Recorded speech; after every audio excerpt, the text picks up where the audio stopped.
I was halfway through shoveling the last patch of snow from my private road when I saw her Janessa Grigsby coming down the hill in her ridiculous neon pink parka and clipboard in hand, like she was on some self-appointed federal mission. I groaned loud enough for the birds to scatter. Let me explain something first. I'm Dalton Zeke. I built this road, literally, laid the gravel, poured the concrete, and paid for every inch out of my own pocket when the county wouldn't touch it. It connects my house and a couple of others to the main road. No HOA funds went into it. None. Still, I maintain it, plow it, and salt it each winter on my dime. So imagine my reaction when Janessa shoved a paper in my face. "Dalton, this is your notice," she said, tapping her manicured nail on the top line. "You owe the HOA $875 for snow removal." I blinked. "Excuse me?" "For snow removal," she repeated slowly, like I was a toddler who couldn't read. "You used HOA resources. That road might be on your property, but the rest of us use it too, and the HOA board agreed it counts as shared access." I looked down at my shovel, then at the snow piled neatly along the edge of the road. "Janessa, I've been the only person clearing this road for the past 6 winters. With this shovel, right here, no plows, no HOA," she sniffed. "Well, we had to send someone to inspect it after the last storm. That cost money." "Oh, did you now?" I asked. "Who did you send?" "Our treasurer, Melvin. He walked the road to verify it was safe." I nearly laughed. "So you're charging me $800 because Melvin took a stroll?" "That's not all," she said, flipping her clipboard. "We also need to factor in administrative processing, board meeting time, and neighborhood-wide benefits. Everyone uses that road." I crossed my arms. "Then maybe the HOA should have helped pay for it when I built it," she smiled tightly. "The board wasn't formed yet, but now that we exist, shared-use roads fall under our jurisdiction." I stepped closer, still holding the snow shovel. "You mean the HOA you and your book club cooked up last year without a vote?" Her smile vanished. "It was legally filed, sure, after you slipped the notice into people's mailboxes the day before Thanksgiving." Janessa straightened up. "Dalton, if you don't pay the snow removal fee within 14 days, we'll assess additional penalties. It's all in the bylaws." I snatched the paper out of her hand, scanning it. Her so-called bylaw referenced community-maintained access roads, but my road wasn't one of them. I never signed over an easement.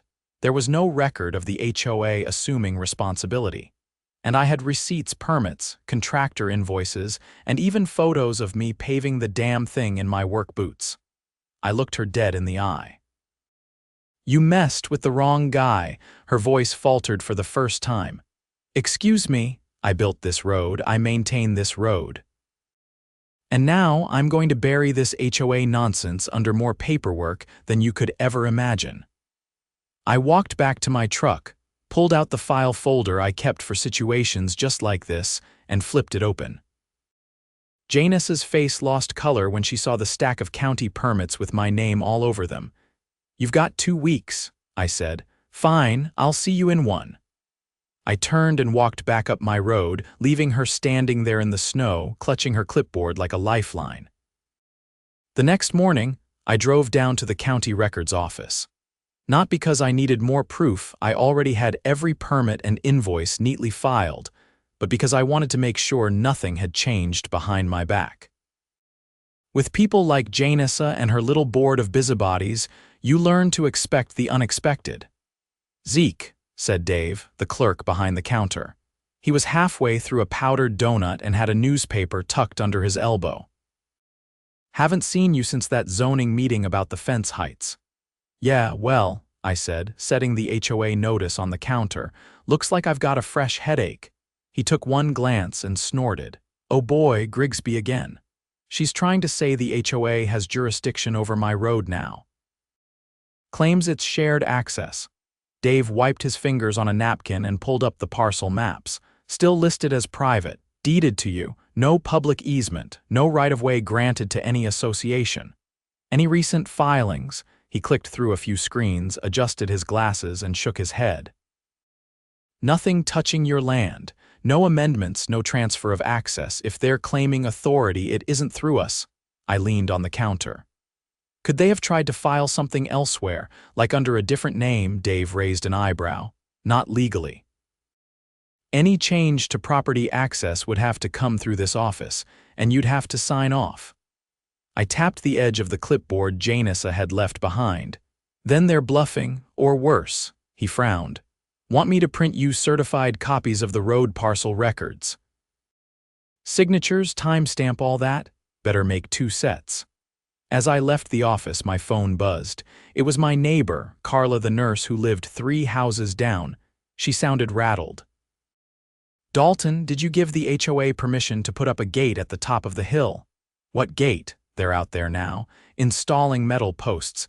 Janessa told me they're securing the road for liability reasons. I nearly dropped my phone. Are you serious? They're blocking access. She said residents will be issued keycards once it's done. I hung up and made a hard U-turn. By the time I crested the hill, I saw a white truck with a local fencing company logo. 2 guys were unloading sections of metal fencing and digging post holes right where my road met the public street. Janessa stood nearby, arms crossed, supervising like she was running a military operation. I parked and marched straight to the foreman. Who hired you? He pulled a clipboard from under his arm. Work order from the Lakeside Crest HOA says they've got authority over this access point. You see that sign? I pointed to the corner of my lot where a weathered wooden stake still stood. That's the marker for my property line. This road is not HOA territory. You're trespassing. He looked between me and Janessa. Ma'am, is this true? She didn't waver. We consulted our attorney. The board voted to protect community infrastructure. The gate is staying. Then your attorney's about to get very busy, I said. Because you're blocking access to land you don't own. I walked over to her, pulled out my phone, and took photos of the construction work, the placement of the fence posts, and the HOA president herself standing right in the middle of it. Then I called the sheriff's department. Deputy Harlan showed up 20 minutes later. He was a stocky guy with a no-nonsense attitude and a reputation for not liking HOA drama. He listened to both sides, flipping through the copy of parcel records I handed him. Janessa, he said, you don't have any legal authority over this road. It's private property. You can't install a gate on land you don't control. She folded her arms tighter. We're acting in the interest of the neighborhood. You're acting without a permit, he said, and on someone else's land. That's criminal trespass. She opened her mouth to argue, but he cut her off. Shut the project down, now. The foreman didn't need to be told twice. He started packing up the equipment while one of his workers yanked the half-set posts out of the ground. Janessa tried to save face. We'll be filing a formal complaint. You do that, Harlan said, but if you or anyone from the HOA sets foot on this property again without written permission, I'll be filing charges. He handed me a copy of the incident report. If they try anything else, call me directly. After everyone cleared out, I stood at the top of the hill and watched the tire tracks fade into the slush. The silence was good. It gave me time to think. By the next day, word had spread. Carla brought over a tray of lemon bars as a peace offering. She wasn't part of the board, never had been, but she'd been pressured into paying dues and hadn't known what else to do. Her story wasn't unique. Over the next 48 hours, 7 other homeowners came by to talk. All of them had been fed nonsense about mandatory participation, retroactive maintenance fees, and communal obligations. None of them had ever signed anything. I set up a meeting in my garage, nothing fancy. Just folding chairs, a coffee urn, and copies of the original property deeds. I explained the difference between a voluntary association and a mandatory one. Showed them how no covenants had ever been filed with the county. How the so-called bylaws were just PDFs printed off Janessa's home computer. So we're not actually in the HOA? Asked Gary, the retired mechanic from halfway down the block. Not unless you sign something, I said. He looked around at the others. I didn't. Neither had anyone else. That night, I drafted a cease and desist letter citing the state's civil code for fraudulent misrepresentation. I attached the sheriff's report, the parcel documentation, and a notarized statement from the fencing company confirming the HOA had ordered work on land they didn't own. Then I hand-delivered it to Janice's mailbox, making sure my security camera caught every moment. The following morning, she called an emergency board meeting. But by then, the wheels were already in motion. Gary had contacted the state attorney general's office. Carla had filed a complaint with the Department of Consumer Affairs. And I had retained a property rights attorney named Marlene Cruz, who'd made a name for herself dismantling fake HOAs across the state. She arrived at my place the next day with a briefcase and a wicked gleam in her eye. "I love cases like this," she said. "No legal standing, false claims, attempted land seizure, it's textbook fraud. You think we've got a case?" "Oh, I don't think," she said. "I know.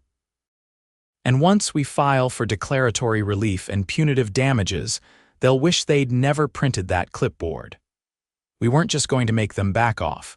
We were going to make it impossible for them to ever pull this stunt again." 3 days after Marlene Cruz took the case, the first official letter landed on Janice's doorstep. It was a cease and desist, wrapped in a legal warning that used phrases like fraudulent encroachment, unauthorized jurisdiction, and civil restitution for attempted land annexation. Certified, of course.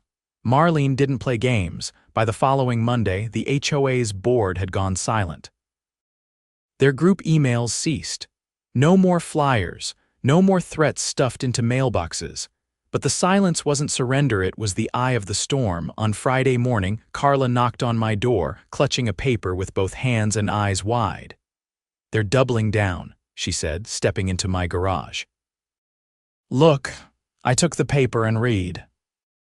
It was a new assessment notice, this time for a Community Legal Defense Fund fee.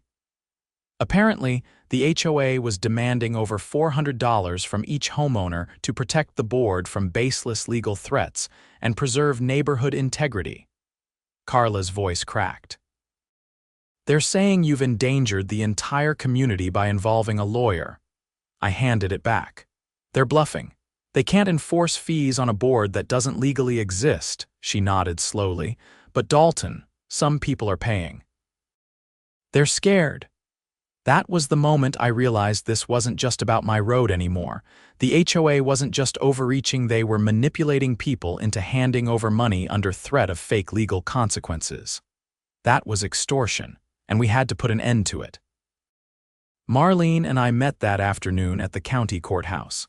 She filed a petition for injunctive relief, requesting a temporary halt to all HOA activity pending investigation. But she didn't stop there. She also contacted the district attorney's office. By Wednesday, the DA's office had opened a preliminary inquiry into the HOA's financial practices. And then we got our break. One of the former HOA board members, a man named Roy Benton, reached out through Gary. He'd quietly stepped down 2 months after the board was formed, right after realizing Janice had never properly registered the association's financials with the state.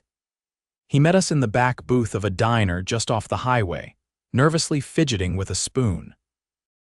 "I didn't know it was illegal," he said, keeping his voice low. "She told us she'd handle the paperwork, said it was all standard stuff, but then she started depositing dues into a private account. When I asked about it, she told me to stop asking questions." Marlene leaned forward.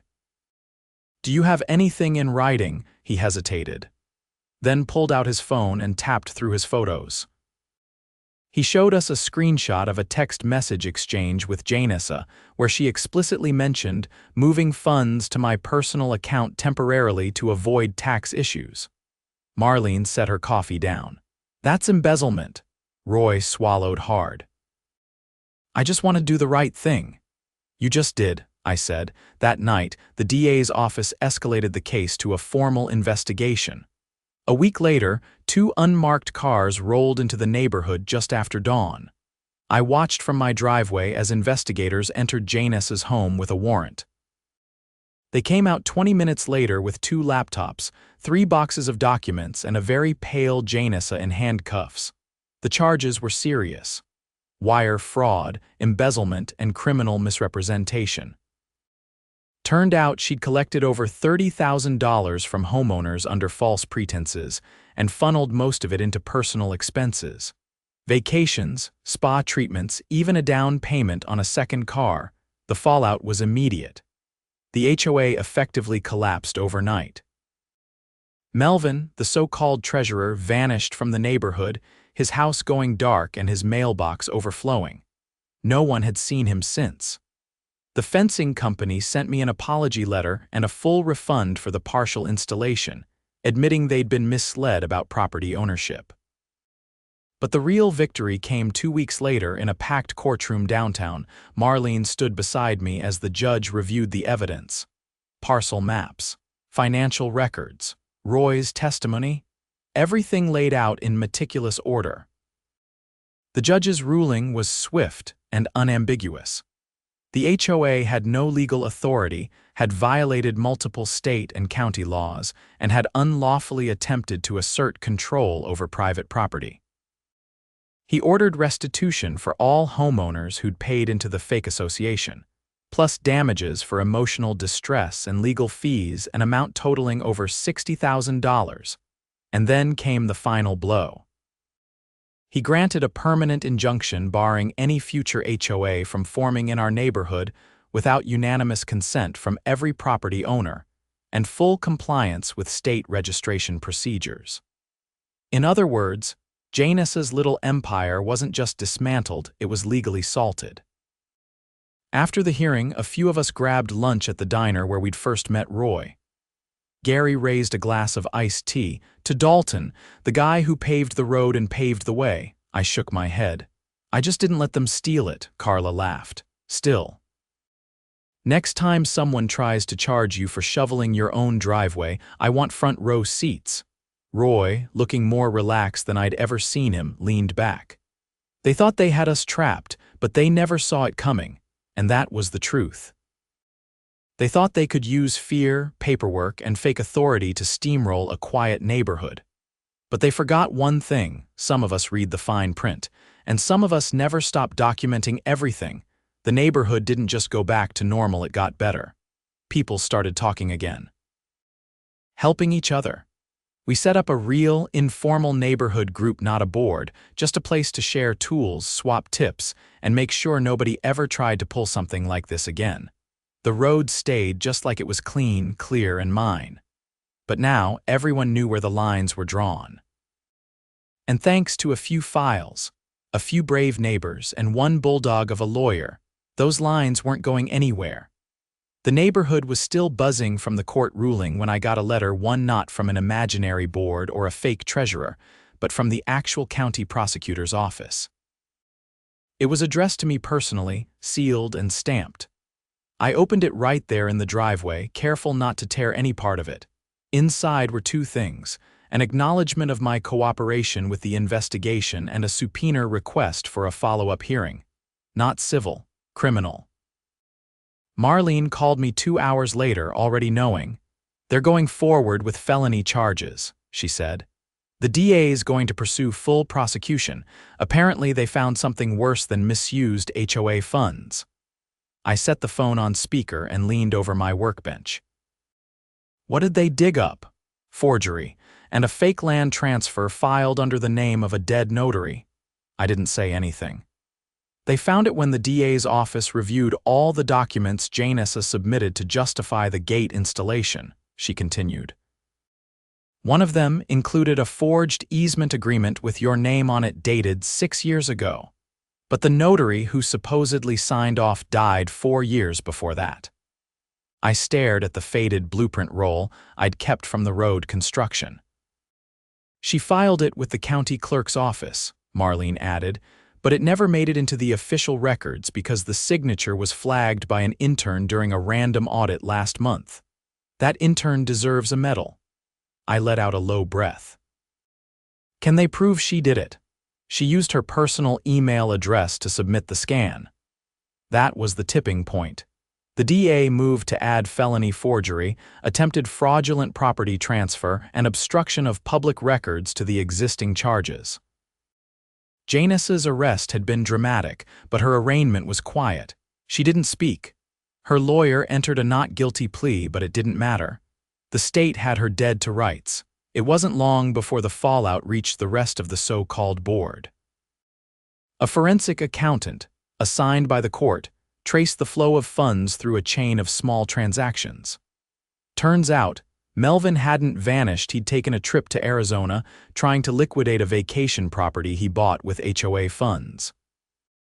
The sheriff's office coordinated with local authorities and picked him up 2 days later. He was brought back in cuffs.